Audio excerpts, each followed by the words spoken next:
Hi, everyone. Judge Andrew Napolitano here for Judging Freedom.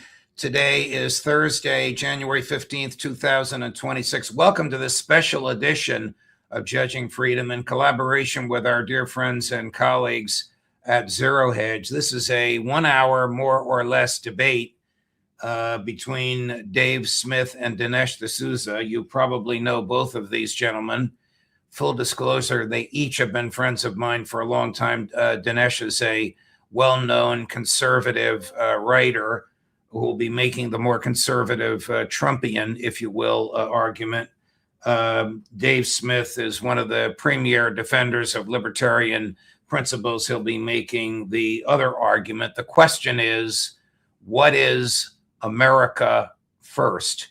Now, even though I have known both of these gentlemen for a long time, in the case of Dinesh, probably 30 years, in the case of Dave, probably 10 or 15 years, I will do my best to be brutally neutral, though I probably will agree. I'm going to be very candid up front with everything Dave will say and nothing Dinesh will say. So, Dinesh, you have your work cut out for you. But I'm not the judge of this. You are the judge of this, the collective judges of it. I'm merely the glorified timekeeper. Dave's going to go first. He has 5 minutes with his opening statement, and then Dinesh will respond for 5 minutes. Then I'll give each of them a couple of minutes to respond to each other. And then I have some very pointed questions for both. If you are a regular viewer of Judging Freedom, you know that we read the comments that you write in. You might very well send in a question to me that my producer, Chris, finds is good enough for me to put in this list of questions I've already prepared. I also want to thank Liam Cosgrove, who labored mightily, including getting these two to agree to appear on the same platform at the same time. So, Liam, thank you very much for all of your work. Liam is, of course, one of our friends at ZeroHedge. So we're ready to go. We'll start with Dave Smith. The question, Dave, what is America First? You have the floor uninterrupted for 5 minutes. Well, thank you, Judge, and thank you, Dinesh, for doing this. I really appreciate it. I've always considered Dinesh to be one of the coolest and most honorable members of Conservatism, Inc., and part of that is demonstrated in the fact that he's here to do this debate, whereas a lot of the other ones talk a lot but won't show up to do it. Then again, I will say being the coolest member of Conservatism, Inc. is a pretty low bar, but I meant it as a compliment. Look, America First means non-interventionism. It means a preference for republicanism, little r, over imperialism. And that's what it's always meant. And it's got a long, rich tradition in American politics. I believe the first noted usage of the term was by the worst president in the 20th century, Woodrow Wilson, but he used it when he was running and campaigning. Now, as many of you younger people know, a whole lot of times presidents campaign on one thing and then do the exact opposite. All you got to do is think about George W. Bush or Barack Obama or Joe Biden or Donald Trump. So Woodrow Wilson used the term America First when he was promising to keep us out of World War I. That was what he ran on. Of course, he flipped on that and ultimately got us involved. And then the term America First was used by the old right to oppose military adventurism. It was used by figures like Garrett Garrett and Robert Taft. And in fact, I think there was a really big organization that was opposed to U.S. entry into World War II, led by Charles Lindbergh. And what did they call it? The America First Committee, of course. And then, of course, Pat Buchanan, when he was running for president, he used the term America First. And what did it mean? It meant we're against the neoconservatives. We're for a non-interventionist foreign policy. And Donald Trump picked up on the exact same theme. And he said he wanted to break with neoconservatism. He wanted to break with regime change wars. In fact, when Donald Trump was running for re-election, he bragged about no new wars. This was the entire credo. And so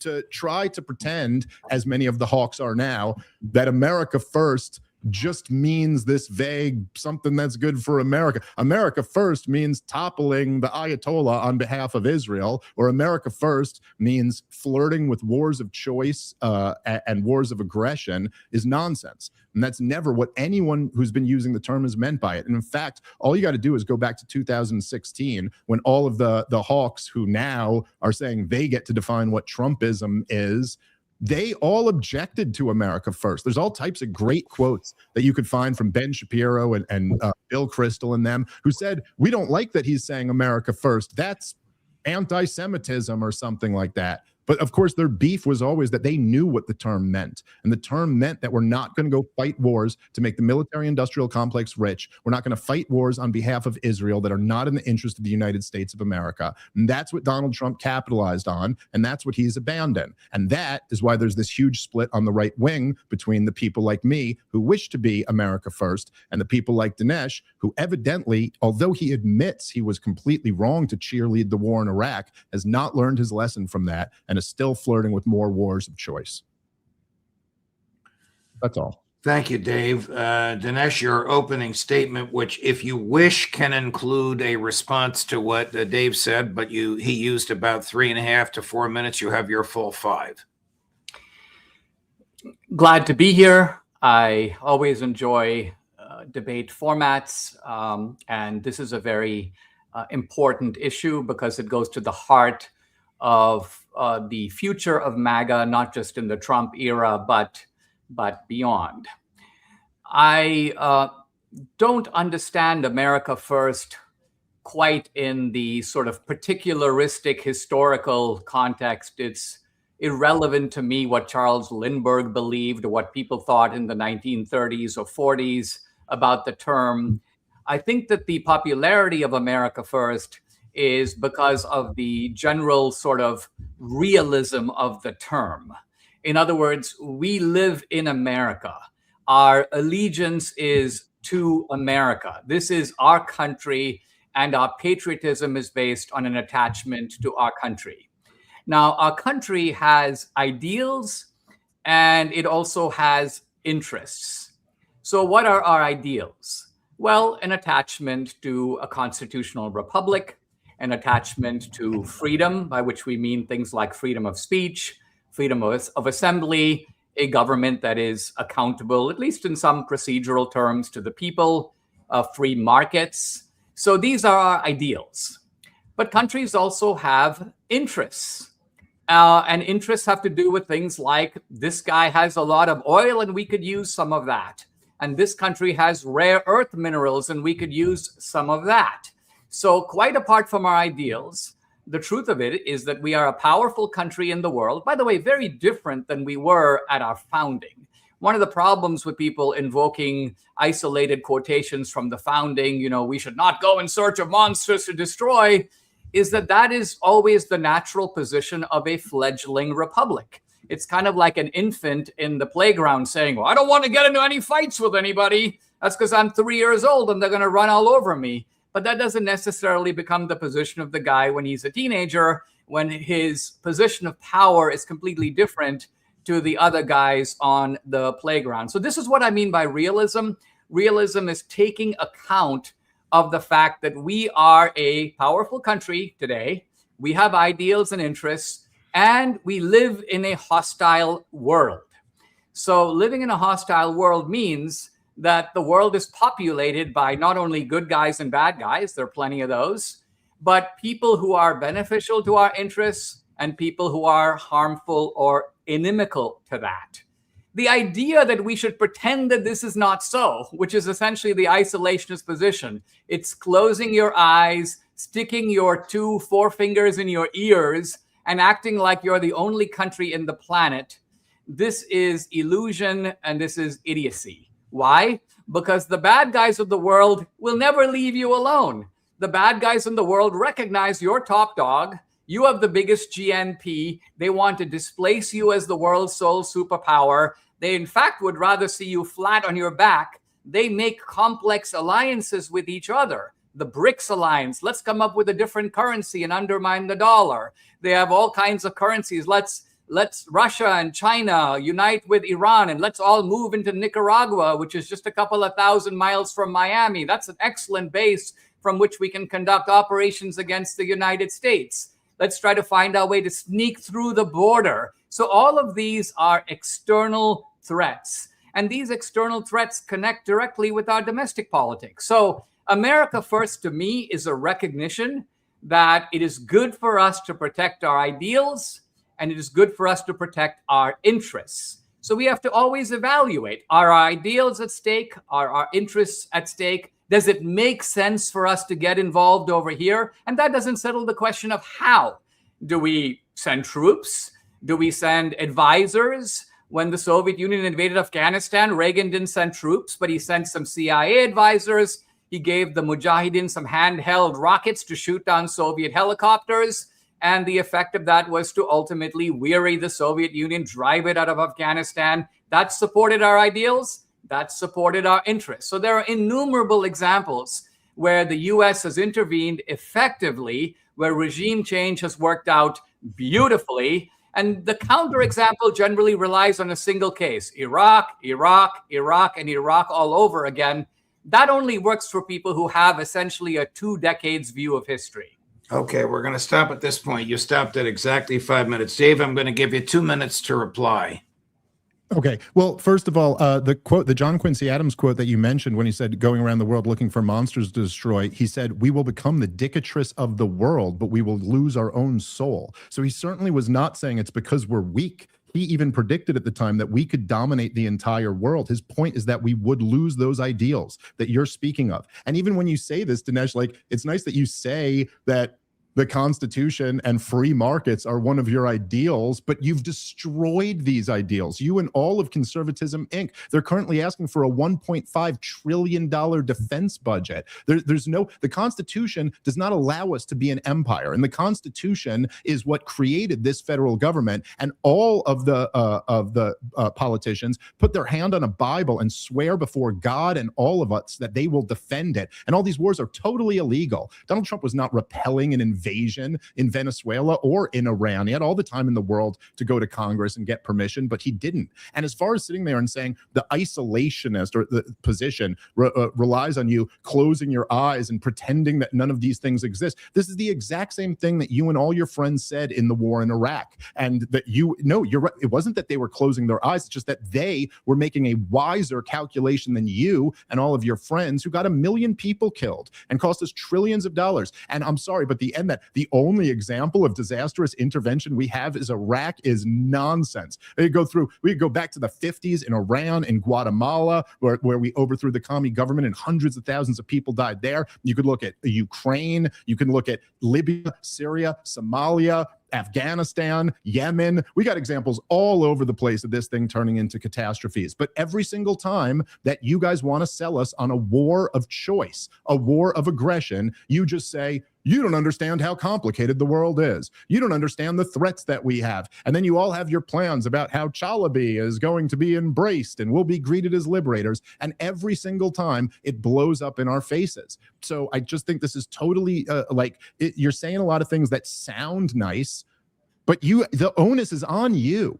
And the onus is always on you if you're going to launch a war to demonstrate how clearly you know that this is going to work out well. You guys just launch them so haphazardly, even when the last 6 that you've supported have blown up in your face. It's truly unbelievable. I can't believe you're here still advocating for it again. Thank you, Dave. Dinesh, 2 minutes to respond to Dave Smith. The United States, right in the aftermath of World War II, enforced regime change on a whole bunch of societies, including notably Japan and Germany. And the results have been excellent. In the Cold War, which was a war, it might have been a war, as Margaret Thatcher said, quote, without firing a shot, but there was an awful lot of defense spending that went into it. There were awful lot of missiles that were built, the MX missile, the B-1 bomber, and so on. In the Cold War, you had innumerable examples of regime change. Ceausescu was out in Romania. There were tyrannical governments that were out in East Germany, in Poland, in Bulgaria. Essentially the entire Soviet orbit, including the Soviet Union itself. Is anyone going to say regime change in the Soviet Union was not a good idea when the Communist Party abolished itself and got rid of it? In the 1990s, George H.W. Bush assembled a coalition to eject Saddam Hussein out of Kuwait. That was forcible regime change. That's why Kuwait is basically a free country today. Is it perfect? No, it's a monarchy. It's a autocratic society, but it's stable. It has good relations with the United States. So that advanced our ideals and our interests. So again, there's example after example after example. Let's take the two that probably are the only ones that benefit you, and that is Iraq and Afghanistan. Now, there are two aspects here that should be distinguished, and they typically get conflated. The first one is the regime change itself, and the second one is the kind of managerial aftermath. So was the United States wrong to fling the Taliban outside of Afghanistan? Those are the guys who provided the monkey bars for the terrorists of 9/11. We were directly attacked on our own soil. It was completely right. It was both in our interests and it supported our ideals to go over there and pulverize them. Now, if you fast forward 5 years and I see this ridiculous sight of US generals supervising some, tribal meeting and trying to tell them how to conduct the meeting and how their schools should be run and what their attitude should be toward girls, this is the nonsensical aftermath. This is the Condoleezza Rice, Colin Powell nonsense that if you break it, you got to fix it. We somehow have to own these societies. That's pure bullshit.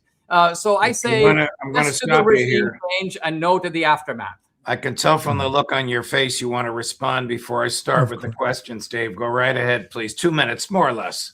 Well, okay, so Dinesh points out the successful regime changes in Japan and Germany, but what he leaves out there is the tens of millions of civilians that had to be slaughtered in order to do that, and the decades and decades and decades of military occupation that followed. And so if you're telling me that anyone in the United States of America has the stomach for anything like that right now, we both know that's just completely off the table. Even if you can get past the little pesky morality of it, there's just no way that anyone has the stomach or the political will for anything like that today. And of course, you can say that the Soviet Union or the Cold War was a war, even though it was just defense spending, but you got a yada yada over the millions of Cambodians and Vietnamese that were slaughtered in those wars. And then to talk about the Soviet Union dissolving, I mean, okay, you could say that is a regime change, but we're obviously talking about like US-led regime change wars here. And like I said, look, first of all, we went and pretty much took out Al-Qaeda's terror cells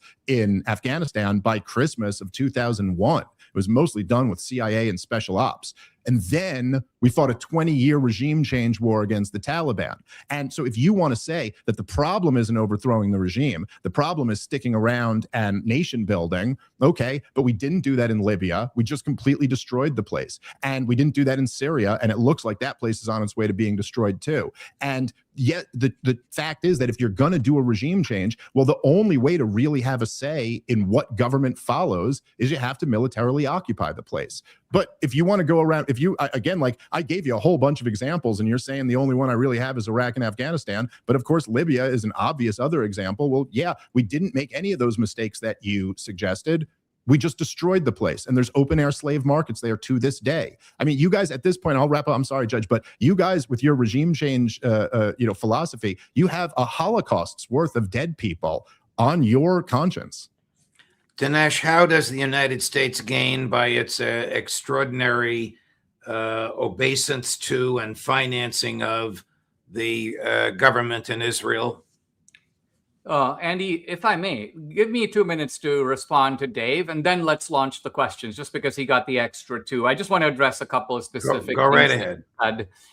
First of all, I don't agree at all that somehow the United States has turned into a nation of namby-pambies and would not engage in World War II style operations. We haven't been subject to a World War II style attack.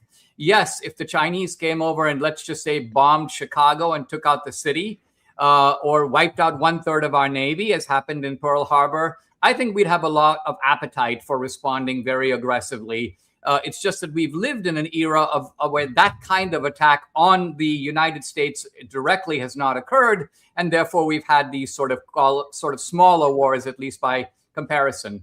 I think you totally misstated the history of what happened with the Taliban. You said it took 20 years to get rid of the Taliban. That's laughable nonsense. All of us were there. The Taliban was essentially out in a matter of weeks. They were gone. They were in the mountains. They were in hiding. I remember Dick Cheney saying, we've run out of targets. So this was a case where the intervention itself was a massive success. Now, you said, and I think this is the fallacy here, that if you knock out the government, you have a responsibility to go and run the country. False, false, and false again. All you have to do, look, if you're running out a bunch of thugs, All you have to do is go and find the rival thugs who are more friendly to you and say to them, in this case, by the way, they happen to be called the Northern Alliance, we're giving the country to you.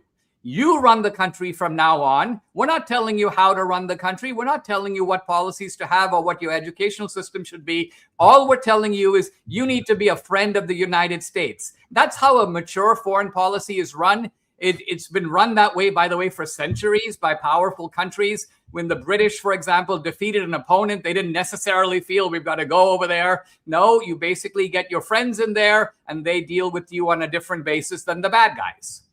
Dave, I'm going to let you respond.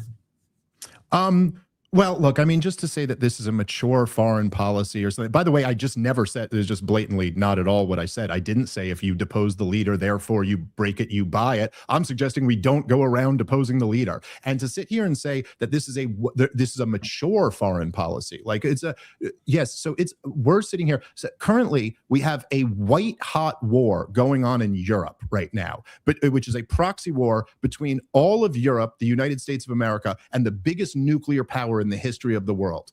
And at that point, where Donald Trump has been unable to bring this war to a close, which he promised to do on day one, he's been unable to do that. So at that point, we're going to start flirting with multiple wars of choice, wars of aggression, wars where we have not been attacked, that we do not need to fight, that risk catastrophes.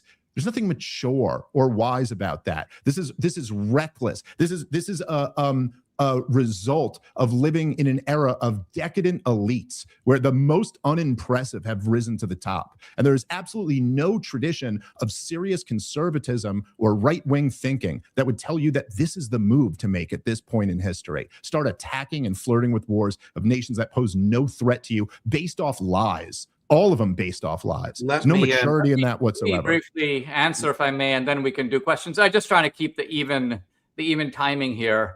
Look, so I strongly oppose this Ukraine war. And in no way do I want to take the position that I'm defending every war, defending every intervention. In fact, I think a key aspect of this debate is to ask, when is it appropriate for the U.S. to intervene at all?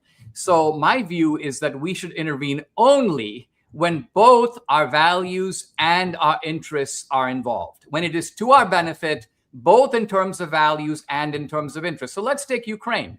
We may have certain common values with Ukraine, a little hard to say, but let's say we did. We really have no interest over there. It's a very distant country. It is on the Russian border. It comes out of the debris of the Cold War. So our interests there are minimal at best. Now, contrast this, for example, with Iran and Venezuela.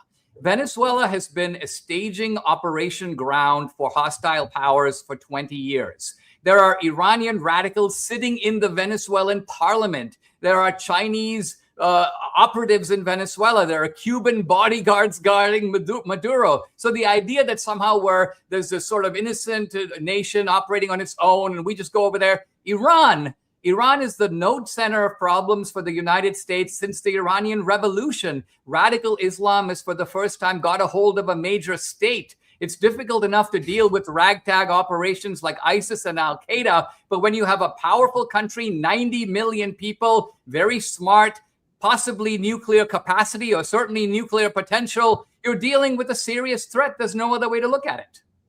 Dinesh, how does the United States gain? What does the United States gain from the billions of dollars it gives to and the utter obsequious behavior it shows toward the government of the State of Israel? The United States is not obsequious toward Israel. Israel is mostly obsequious to the United States. It makes no sense to talk about the rabbit controlling the elephant when quite clearly the elephant controls the rabbit. Case in point, the Israelis would have been really happy after the U.S. took out the Iran nuclear facilities to go in there, wipe out the mullahs, and their hand was stayed. By whom? By us, by Trump. Trump's like, I've had enough. I'm done. Now, Trump may change his mind in the aftermath of all the Iran protests of now, but the truth of it is that's a clear indication of the United States calling the shots and not Israel. Now, why are we friends with Israel at all? Well, first of all, can we wake up to the fact that there is a global red-green alliance, the red representing the socialists and the leftists, as the global left is allied with radical Islam, and they're basically, who's their target? What does LGBTQ have in common with radical Muslims? Here's the answer.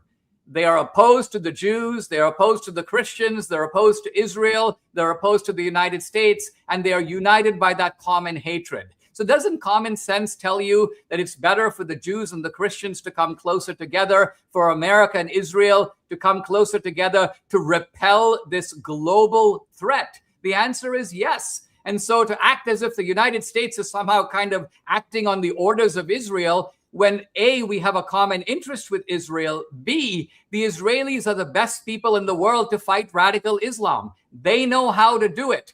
The second best, by the way, are countries like UAE. I just saw one of the leaders of UAE say anti-Semitism is an opinion in Europe and America. Anti-Semitism in UAE is illegal. There's no Muslim Brotherhood in the UAE. So the best fighters against radical Islam, number one, Israel. Number two, countries like UAE. The worst fighters against radical Islam, Australia, Canada, Europe, the United States.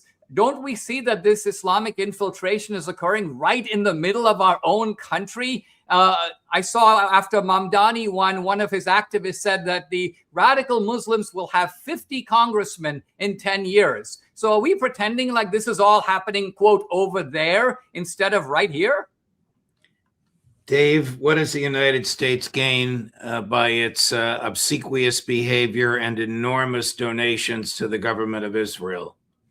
Nothing but a lot of trouble and a lot of unnecessary wars. And I love just that Dinesh says, well, look, it's not just over there. Look, we have to fight it over here, because I was reliably informed by Dinesh D'Souza 20 plus years ago that we have to fight them over there, so we won't have to fight them over here. And then we spent 2+ decades fighting them over there, slaughtering them by the millions, blowing trillions of dollars. And now it's like, oh, look, we got to fight them over here. Yeah, that's an immigration issue. And I think our immigration policy has been horribly mismanaged. Maybe if we had listened to people like Pat Buchanan and not the neoconservatives who kicked him out of the old Conservatism Inc., if we had listened to the wiser, older conservatives, we wouldn't have gotten into this mess to begin with. But the rest of this is all just totally circular. Like, look, if we support Israel and then a whole bunch of Muslims hate us because we support Israel, well, then it's proof that, see, the Muslims hate us, and therefore we have to keep supporting Israel. And as far as like the idea that we're the big power and they're a little country, well, that's true enough. But it certainly doesn't mean that they don't have influence. And I agree. I think Dinesh just kind of admitted the whole game. Yeah, they wanted us to topple the government of Iran last summer. They still want us to do that right now. And yet, in other words, as he's admitting, they are trying to pull Donald Trump into a war that he resisted. But right after that, they came back and kept doing it. They keep moving the goalposts, and you're moving them right there with them. It was 60% enriched uranium last summer. That was the big deal. Then Trump brags that he destroyed their nuclear program. Then they moved the goalpost to intercontinental ballistic missiles, but that's not really true. They don't have any that can touch us anyway. So now we've moved it to shooting protesters. That's something now we got to launch a war over. And, you know, all this talk about we should launch wars when they're in our interests and when they support our values. Well, how about the value of the just war theory of Christianity? You don't attack other countries unless they've attacked you first. You don't start wars of choice. You only fight wars of necessity. And how about the value that Congress declares the wars? I mean, you know, you listed as one of your values preserving the Constitution. By the way, Conservatism Inc. didn't do such a great job conserving that, or anything else in this country for that matter. But the Constitution is very clear. Only Congress can declare these wars. The last war that was declared by Congress was World War II. This is an absolute outrage. And the fact that anyone would even pretend to respect the Constitution at all and not have a problem that every single one of these wars are illegal is absurd. Question for Dave. Under what circumstances can the president use military force? Well, certainly if he's repelling aggression. If there was a situation where a country was attacking us, he certainly doesn't have to go to Congress before he can mobilize the military to defend them. And perhaps with some of the more like liberal interpretations of the Constitution, you might even say that in immediate emergency, you can take some type of military action, but the idea that when there's absolutely nothing imminent and there's no threat to the country and it's a war of choice and you've got months and months and months where you're planning for it and laying down propaganda about drug boats or something like that, the idea that the president does not have an obligation to first get a declaration of war from Congress is there is no reasonable way you could read the Constitution and think that's what it meant. Well, Dinesh, same question. Under what circumstances can the president use the military? the president is the commander-in-chief of the military. The way our government is structured, there are certain operations, for example, the passing of taxes, where it makes sense for Congress to drive the whole thing for the simple reason that you're talking about a law. Time is not of the essence. The law can be passed this year, it can be passed next year, and then the president's job is to, quote, carry it out. War doesn't function like that. A war is very often instantaneous. There's an attack, and you have to move quickly. Now, you can then seek congressional support, but the president is, in fact, the director of these military operations. And I can think of multiple scenarios, even ones that don't directly involve some kind of, launching of a missile attack on the United States. Let's take, for example, something really simple. Let's just say tomorrow, the Chinese invade Taiwan. It seems to me that, according to Dave, the president is powerless. He has to go to Congress. Now, let's remember, Congress is completely immobilized. You essentially have an ideological divide. You have block and tackle. You can't get a majority through either house of Congress. And this is why our immigration laws haven't been fixed. This is why there's no comprehensive reform of pretty much anything. So our Congress essentially is paralyzed with essentially its intellectual, ideological, and partisan divides. And so you could have all kinds of mayhem happening, and the president has got to sit tight and say, listen, we have this armed force, we have U.S. interests involved, vital interests, by the way. You have a rival country. Think of it. The number 2 country in the world, China, wants to become number 1. It undertakes blatant military aggression, which, if unchecked, will lead to other military aggression in the way that the world actually works. And yet, we need a congressional declaration, and short of a congressional declaration, the president is powerless. This is nonsense. Now, I'm not saying that we forfeit a rule of prudence. The rule of prudence is going to say, listen, are we going to necessarily get into a full-scale war over Taiwan? We've got to decide how important Taiwan is to the world and to us. We might decide Taiwan is worth sending some forces over to reinforce the power of Taiwan to defend itself. On the other hand, we're not going to commit U.S. troops, or we're going to take this action, but not that. So I'm not resolving the prudential issue of what do we do, but the idea that we are forced to do nothing is absurd. Next question is for Dinesh. Can the president blow away people on speedboats and fishing boats in the Caribbean? The president, to do that, has got to make some kind of determination that these boats pose a threat to the United States, to our interests again. And in this case, the determination, which I'm not going to sort of attempt to evaluate here, is there is a massive narco-trafficking operation being directed out of Venezuela. That once Maduro forfeited his oil revenues, which he forfeited for very bizarre reasons, but he did do it. The oil, by the way, the prosperity of Venezuela was by and largely manufactured in the United States. It was our oil companies that refined that oil. So the United States, in partnership with Venezuela, had made that country really prosperous in the 1960s. But Maduro shifted his operations from oil to basically narco-trafficking. He essentially became the world's biggest drug kingpin. Now, to argue that the drugs in the United States are not a massive kind of killer, they may not be a killer in the same way as Al-Qaeda, but they've killed a lot more people than, let's say, 9/11. And so I think for President Trump, this is a real national security threat. And so the president takes action to neutralize where the threat is coming from. Before you respond, Dave, I'm going to follow up with another question. I'll give you a chance to follow up with both. Shouldn't people be able to put into their own bodies whatever they want, Dinesh? No. In general, yes, of course. But I would not take that principle to its absolute conclusion. I don't think, for example, that people have a right to, let's say, commit suicide. If someone was committing suicide, I was on the street and some guy started running in front of a car, I would jump on them and try to restrain them. Why? I could, of course, be a pure libertarian. Listen, you're running in the street. I don't see anyone stopping you. It's your choice to run in front of the car, so I'm going to let you. No, my assumption is that this guy is A, not in his right mind, B, is in some kind of catastrophe, C, will probably have a different view once he gets to settle down and get some treatment. And so similarly, I think there are all kinds of things we can do, even to ourselves, that are harmful to ourselves, but they're also harmful to the body politic in all kinds of ways. And so drugs, by the way, are not simply a matter of supply and demand.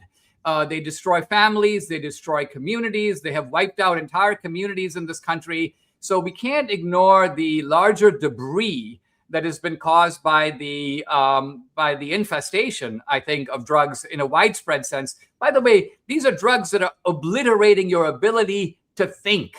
I mean, as libertarians, don't we value the mind being clear? Free choice itself depends on the ability to make clear decisions. If I voluntarily take a bunch of drugs that turns me into a zombie, I'm essentially out of libertarian land immediately. Dave, I'll give you 4 minutes because there's two questions here. One is, can the president blow away people on boats in the Caribbean? And the other is, can't you put into your body whatever you want?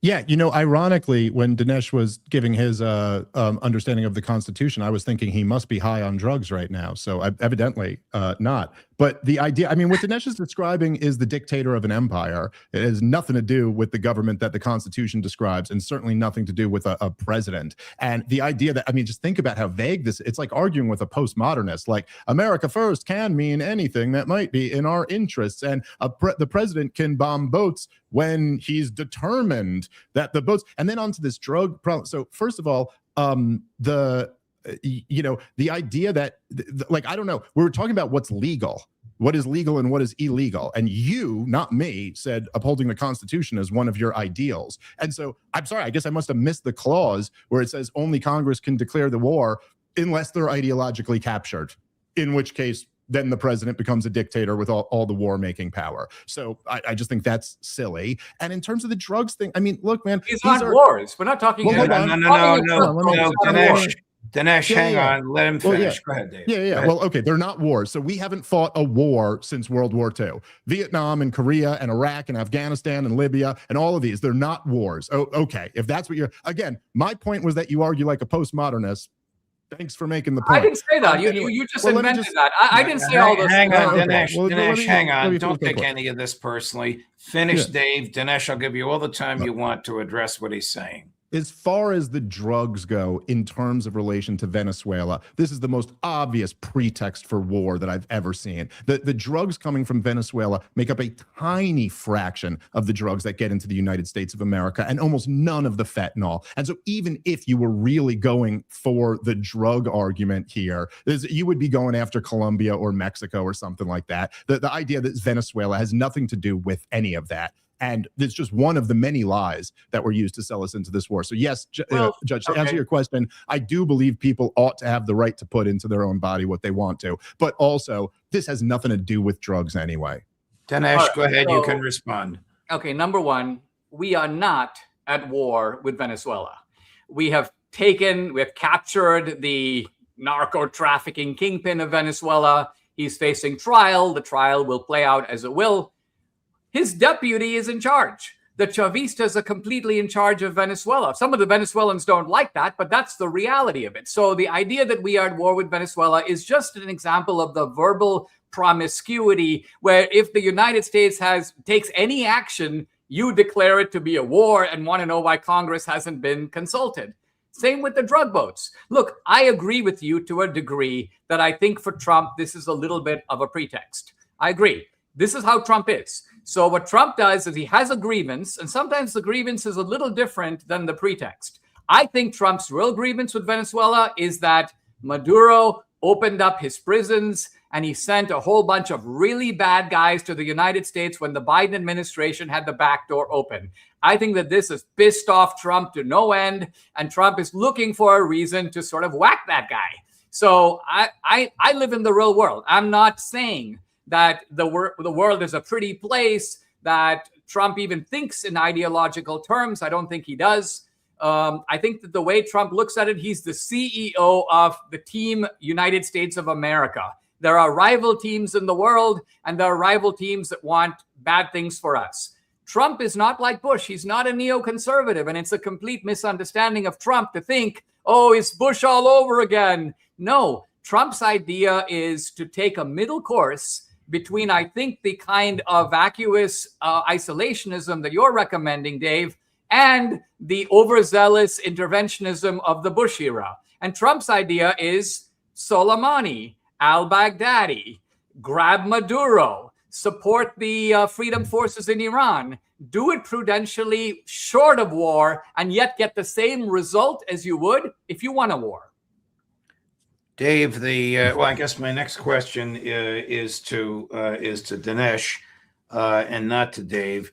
When the president says that the only thing that can restrain him is his own mind and his own morality, has he rejected his oath of fidelity to the Constitution and to the treaties enacted pursuant to it and to the laws written under it? I think the fact about Trump is that he says things that are, on the face of it, ridiculous. Everybody knows it. His supporters know it too. On the other hand, the weirdness of Trump is he doesn't act that way. So almost everything he says carries a rhetorical extravagance. He's not just not anti-Semitic, he is the least anti-Semitic person in the world, perhaps the least anti-Semitic person who has ever existed. This is Trump, like it or not. Trump is publicly ridiculously egotistical. He wants the Nobel Prize. He's happy to take Maria Corina Machado's Nobel Prize if she'll give it to him. But Trump, in reality, is actually quite humble. Narcissistical people, and I've known quite a few, don't show any interest in other people. Trump has great interest in people. He wants to know about you. He knows a lot about the people who work for him. And so the point I want to make about Trump is that he will say, throw out the Constitution. Who cares about the Constitution? And to you and me, we live in the world of words. We are wordsmiths. We're like, oh my gosh, he needs to be impeached. But then you realize every time there's a judicial ruling that says to Trump, you can't do this, you can't send federal troops to Chicago, Trump is like, I don't like it, but I'm going to do it.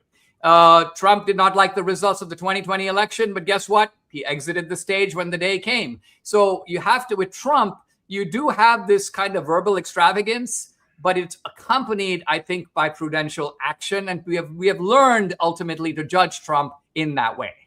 Before you respond, Dave, for those who have just joined us, and by the way, gentlemen, the two of you have produced an enormous audience across all of the platforms that are watching us.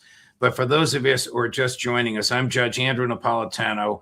Our host program is Judging Freedom, which is the podcast that I run 3 or 4 times a day. We post about 20, 30-minute programs a week. We are doing this debate between Dinesh D'Souza and Dave Smith on what is America First on our platform and on the platform of our dear friends and collaborators at ZeroHedge. This was a ZeroHedge idea. They sort of had to twist my arm into it until they told me the two debaters would be longtime friends of mine. Back to the debate. Dave, do you want to respond to what Dinesh just said, particularly when he called Donald Trump humble? Yeah. Well, I think all of what Dinesh just said could be, it could essentially be reduced to, yeah, Donald Trump says a lot of crazy shit and you never know what he's going to actually do, which I do kind of agree with Dinesh on. And I think the point about him leaving office for a term already. But, we know what he's going to do. He's not not ahead. Dinesh, Dinesh, don't interrupt him. Go ahead. Okay. So, yeah, I mean, in other words, of course, all the admissions are kind of buried in what Dinesh is saying himself, that it was never about drugs, that it was never about taking their oil, that it's some type of revenge for Maduro opening his prison and sending those people up here. But again, if that's the case, then seal the border as Donald Trump has done and attempt to deport those people. It doesn't make any sense to say that we're now, but again, I guess the admission that's in there is that Donald Trump is lying through his teeth to sell this to the American people. And as far as Dinesh objecting to me calling it a war when we bomb another country, when we kill people there, when we kidnap their leader and bring him over here to face trial, I mean, I'm sorry. I remember after 9/11 when Dinesh and all of his friends said, we're at war. That's all. We got attacked. That means we're at war. And that means you'll go support invading all these countries. And even though they all turn out to be catastrophic and get millions of people killed, you'll continue advocating for more wars in the future. You know, if anything like that were to happen to us, we'd immediately recognize it for what it is. Let me say, if Nicaragua or Venezuela or Mexico, let's just say they bombed an American city. Can you imagine Dinesh D'Souza saying that was a limited military strike? It wasn't an act of war. Of course, these things are active wars. Now, how much the wars expand is always up in the air. But again, as you said, yes, Donald Trump's, listen, it's quite possible that Donald Trump never does anything further with Venezuela, but that's it. He may forget that he said anything about it tomorrow. But what he's saying right now is that we run the country. We're going to determine the next regime. We're going to extract the oil. And he told the New York Times it might be a matter of years. He, in fact, thinks it will be a matter of years. And then he went and requested a $1.5 trillion defense budget, which, by the way, all of these fiscal conservatives like Dinesh D'Souza have no problem with whatsoever. And so, I'm sorry, it's almost impossible in this situation for us to not at least kind of take him at his word and say, maybe he's serious about doing all of these things. But absolutely, if anybody else bombed America or attacked America or kidnapped our leader, even Joe Biden, even though most Republicans believe the 2020 election was stolen, I know Dinesh did a big documentary on that, most of which was completely incorrect, but even if that election was stolen and he was an illegitimate president, if somebody came here and kidnapped Joe Biden in the middle of his presidency, we would all say we're at war with that country now, because that is for us to figure out who the president of our country is. Okay, go ahead, Dinesh. I'll let you respond. Here's where I think we have to bring the kind of comedian view of foreign policy into line with the way the world really is. Because, yes, I agree with Dave. If we had kidnapped the leader of China, we would be at war. There's a big difference between kidnapping the leader of China and kidnapping the leader of Venezuela.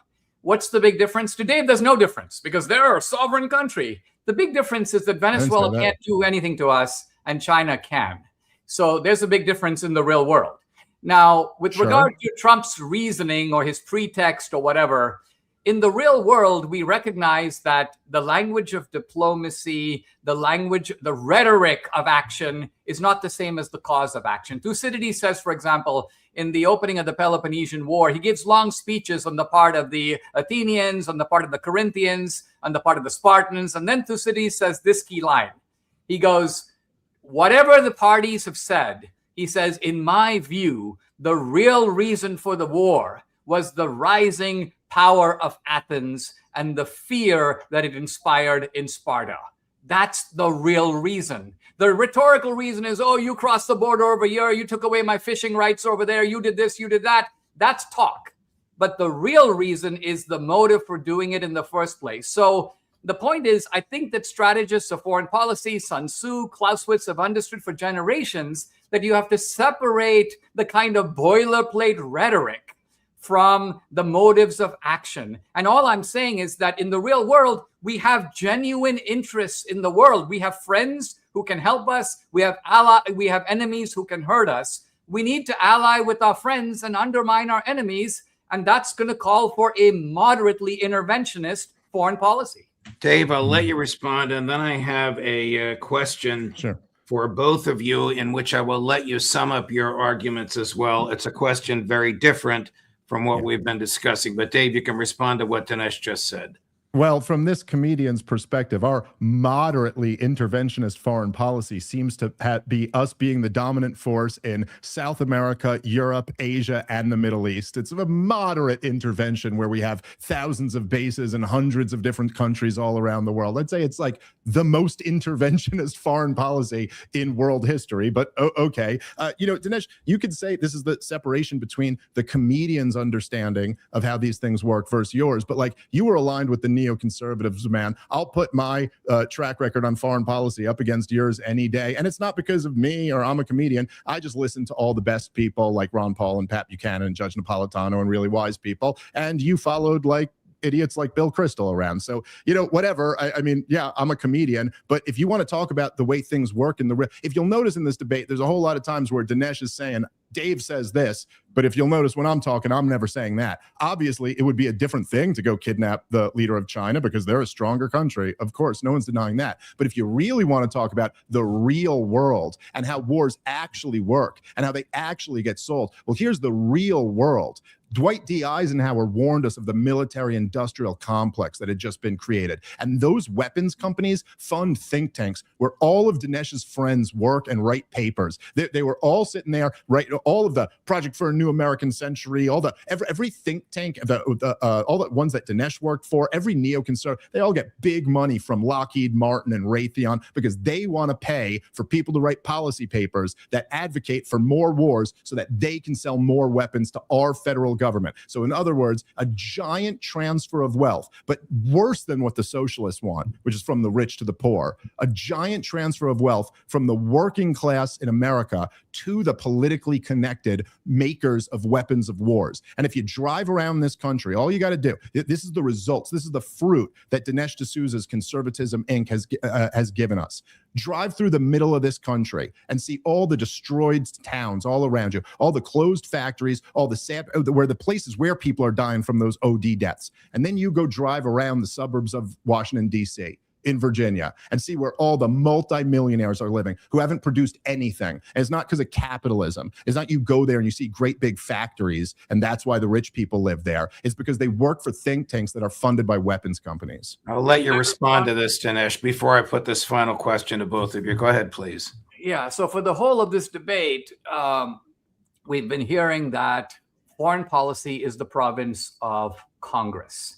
It's not the president. It is Congress that needs to make these kinds of decisions. Well, who is bought off by the defense industry? Answer, Congress. Why? Because the typical congressman has a choice, and that is to take $50 or $100 from his constituent, or to take $100,000 from Lockheed or from Raytheon. This is why Congress has appropriated these massive defense budgets. So this is a place where Dave and I are somewhat in agreement, except for the fact that there is a guy, by the way, who can't be bought by Raytheon, and that's because he happens to be a billionaire and his name happens to be Trump. So if there's anybody who actually doesn't need the contribution from Lockheed in order, for example, to have a nice house or to have a nice car or to go on vacations, it's not Congress. Congress actually does. They need money for their re-election campaign. They're the ones who sit down with the lobbyists. They're the ones who vote these appropriations. Trump doesn't decide what the defense budget is. Congress does. So yes, we find an area of some common agreement. We agree that the whole appropriation stuff, domestic and foreign policy, is a racket. But I think where we disagree is that you somehow think that that is what is leading Trump down the wrong path. And I say not at all. That is actually why Congress is, to some degree at least, bought and paid for. All right, I'm going to give each of you, hold on. I'm Sorry, going to give each of you 5 minutes to reply. You first, Dave, and you can incorporate anything you want. But the initial question for your 5-minute reply is, who is more faithful to the Constitution, Donald Trump or Thomas Massie? Now, Dave, you can take it from there. Take your 5 minutes, and then Dinesh can respond as he sees fit. This is your closing argument. I mean, you might as well ask whose name is Thomas Massie. That one's pretty obvious. And again, Dinesh is kind of just talking past the point that I'm making, because I'm not saying whether Congress should have the power or not. I'm saying the letter of the law is clear. If you believe what you just believe, then if you care about the Constitution, then you should be advocating that we amend the Constitution. I mean, it's really that simple. And yes, Dinesh will at the end admit that this whole thing is a racket, including foreign policy. But of course, he's advocating you give that racket more power. I wanted to end, I'm going to do on my closing statement something a little bit more meta. I think I've already demonstrated the America First part, but it was funny because before we got on, you guys were talking about how in 1983, I guess that's the year Dinesh graduated college, I believe, and that's the year I was born. So I was born in 1983. Dinesh basically went into Conservatism Inc. in 1983. And he had something, that was real. Like Dinesh had a real platform. I mean, worked for a presidential administration, was in the game in a time where it wasn't like today. It wasn't like everyone had a platform. It really meant something to be a part of Conservatism Inc. And obviously, you had a profoundly important goal, which was what? To conserve the best parts of America. Now, juxtapose that to me, I really started blowing up in 2020. I mean, I had been around for a little bit, but my audience started really growing in 2020. And one might ask themselves, what had been conserved? What had been conserved by the time we got to 2020? Well, was it the Constitution? Was it the Bill of Rights? No, we shredded those long ago. Was it Christianity? The country was more atheist and secular and tribal and divided than ever before. The country wasn't nothing. The cultural dynamics, the racial dynamics, the economic dynamics. By the time I came around, this is how much had been conserved. The debate was over whether my 4-year-old boy ought to be turned into a girl. That's what I inherited. That's how good you guys did. But what I did also inherit was $39 trillion in debt and an ocean full of the blood of innocent people. That's what we inherited. And I see Dinesh D'Souza coming back around now, almost trying to gatekeep. I saw Dinesh on an interview, and he said, the problem is we used to have an Irving Kristol, and we used to have a William Buckley, and they would decide who's allowed in and who's allowed out. But now we don't have anyone that can say Tucker's not allowed in, and Candace isn't allowed in, and Nick Fuentes isn't allowed in. But the thing is that, you guys blew it. You guys completely blew it. Honestly, Dinesh, and I mean this, I like you. As a dude, I really like you, and I've actually enjoyed a lot of your work. I've learned things from you. I think you're a brilliant guy. But for you to come out, I mean, I'm sorry, after supporting the war in Iraq, I think you should leave this game. I don't think you should be giving your opinions anymore about a war that you're supporting. I just think that's anyone messes up that bad in any field, you got to leave and go find a different field. But so the fact that you're coming around and saying Candace is wrong and Tucker's wrong, honestly, with respect, I think it's time for you to sit down and understand that we're here now. We're leading this movement now. And we've had more cultural victories in the last 5 years than you guys put on the board in 30. Dinesh, 5 minutes, please. Number one, in the interview that Dave is talking about, I was deploring the fact that the intellectual quality of our debates has deteriorated. We used to have debates on firing line with people like Buckley, Gene Kirkpatrick, Irving Kristol, Robert Bork. And now we have debates with Candace Owens talking about Charlie Kirk being a time traveler. And of course, we have Dave Smith. And then we have Tucker talking about why Sharia is not such a bad idea, or why Maduro is a real conservative. So there has been an intellectual degeneration. I think it's true. People like Irving Kristol would be a little embarrassed to be listening to this kind of claptrap. Number two, the people who haven't lived through the 80s and 90s don't recognize the triumphs of Reaganism, of which I will mention only two. I agree that you were an infant. And I agree that you didn't really have your mental faculties, but the point is you're supposed to read history and look back a little bit and see important things were conserved. The top marginal tax rate in 1980 when Reagan came to office was 70%. Let that sink in. Of an additional dollar in the top rate, you had to give 70 cents to the government. Reagan brought it down to 28%. That's a fiscal revolution. Trump can't even come close. So all the victories of right now you're talking about, they pale before the reduction of a top tax rate from 70% to 28%. By the way, it's up to about 39% now, but it's not even close to 70%. I'm aware. Yeah, all right. Now let's talk about the Cold War. You had a Soviet empire that stretched across multiple time zones, that controlled all of Eastern Europe, that had giant orbit all over the world, and a huge arsenal of weapons pointed at us. Reagan won the Cold War without firing a shot. The world is vastly better off. We all fought for that. We were successful. Now, did we win all our battles? No. Andy was there. Andy Napolitano can tell you the affirmative action battle that I was an active part of. I wasn't part of the Iraq debate. I was part of the affirmative action fight. My early books, Illiberal Education, The End of Racism. Now, the affirmative action DEI complex had massive support. Every university, every corporation was pushing it. There were about 5 guys on the other side whom I could name: Thomas Sowell, Walter Williams, me, Glenn Lowry, maybe 2 other guys. So 6 of us are fighting a giant industry, well established across the country, and we won. We get a Supreme Court decision. DEI is now being unraveled. So if you want to know what we fought for, that's what we fought for, and that's what we conserved. Now, you've come along in a generation where it is your guys who basically promoted the trans culture. It's younger people ultimately who have voted in all this stuff. And now you're trying to blame it on the Reagan generation. We didn't do all that. You did. It's your generation that voted for it. It's your activists who are showing up protesting for Palestine, this, DEI, that.